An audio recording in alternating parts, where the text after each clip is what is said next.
গাইবান্ধার গোবিন্দগঞ্জ ৪ আসনের বিএনপির মনোনীত প্রার্থী শামীম কায়সার লিংকনের প্রার্থিতা বাতিল এবং এই এলাকার বিএনপির যোগ্য প্রার্থীকে মনোনয়ন দেওয়ার দাবিতে গাইবান্ধায় বিক্ষোভ মিছিল এবং সড়ক অবরোধ কর্মসূচি পালন করেছে স্থানীয় বিএনপির নেতাকর্মীরা। বিকেলে গোবিন্দগঞ্জ উপজেলা পরিষদ চত্বর থেকে একটি বিক্ষোভ মিছিল বের হয়ে গোবিন্দগঞ্জ উপজেলা শহরের বিভিন্ন গুরুত্বপূর্ণ সড়ক প্রদক্ষিণ করে পরে গোবিন্দগঞ্জ ৪ মাথা মোড়ে, যেটি ঢাকা রংপুর মহাসড়ক এবং দিনাজপুর ঢাকা আঞ্চলিক মহাসড়ক, এই সড়কের ৪ মাথায় স্থানীয় নেতাকর্মীরা বসে পড়ে এবং প্রার্থিতা প্রত্যাহার এবং বিএনপির যিনি এখানকার মনোনীত প্রার্থী হবেন এমন যোগ্য প্রার্থীকে নতুন করে মনোনয়ন দেওয়ার দাবি জানান। বিগত ১৭ বছর নির্যাতন, জেল, জুলুমের মধ্য দিয়ে আমরা অতিবাহিত হয়ে এসেছি।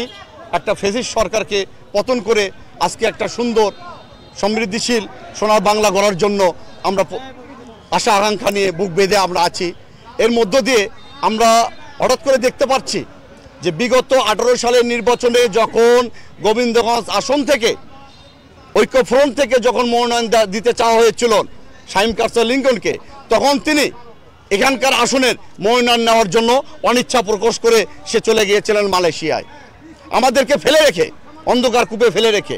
আজকে যখন বাংলাদেশে আমাদের দলের যখন সুসময়ের একটা আবার চলে এসেছে, তখন তিনি দেখা যাচ্ছে যে তিনি সেই সুখ পাখির কোকিল হয়ে আবার এসে মনে করেন আবির্ভাব ঘটাইছেন এখানে।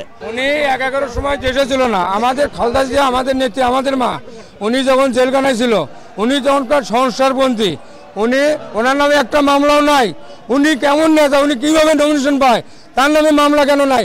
আমার আব্বার নামে একটা মামলা, আমার চাচার নামে 16টা মামলা, এটা কর্মী হলে তার নামে 2টা 3টা 4টা 5টা মামলা আছে বিএনপির। আপনাদের দাবি এই নমিনি পরিবর্তন করে দেওয়ার, এটা গোটা গোবিন্দগঞ্জের মা বোনেরা সবাই নেমে পড়ছে। দেখেন এই যে অত্যন্ত পরিশ্রম করে তারা মাঠের থেকে খেটে খাওয়া মানুষ তারা আছে, তারা নমিনেশন পরিবর্তন করে দেওয়ার জন্য তারা অক্লান্ত পরিশ্রম করে তারা মাঠের ভিতরে ঢুকছে। দেখেন চতুর্মুখী লোকের ঢল নামে গেছে। দেখেন তাকে আমরা দেখছি, সে থাকে বিদেশি, যারা সুখে দুঃখে তার যারা আমাদের পাশে আছে তার থেকে আমরা চাই যোগ্য ব্যক্তি নমিনেশন পাক, এটাই আমরা চাই।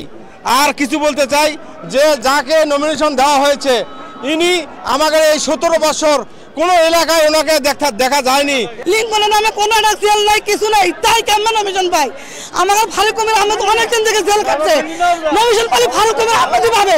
আমরা এই আসলে এই প্রার্থীকে বাতিল করার জন্য চলে এসেছি। আমরা বাতিল চাই এবং পরিবর্তন চাই। আমরা এই ইউনিয়ন থেকে বলতে চাই যেখানে যারা ত্যাগী, যারা নির্যাতিত, সে কাকে দেবে আমরা তাকে মানে নেব। কিন্তু আমরা চাই গোবিন্দগঞ্জ থানাতে এখানে 2 থেকে 3টে নেতা আছে ত্যাগী, তাদের মধ্যে যদি নমিনেশন দেওয়া হয় আজকে আমাদের দ্বিধাদ্বন্দ্ব থাকতো না। মিছিলে কিন্তু যে গোবিন্দগঞ্জের যে 17টি ইউনিয়ন এবং একটি পৌরসভা, এই 17টি ইউনিয়ন এবং পৌরসভার নেতাকর্মী এবং সাধারণ মানুষ অংশগ্রহণ করেন। বিপ্লব ইসলাম, সময় সংবাদ, গাইবান্ধা।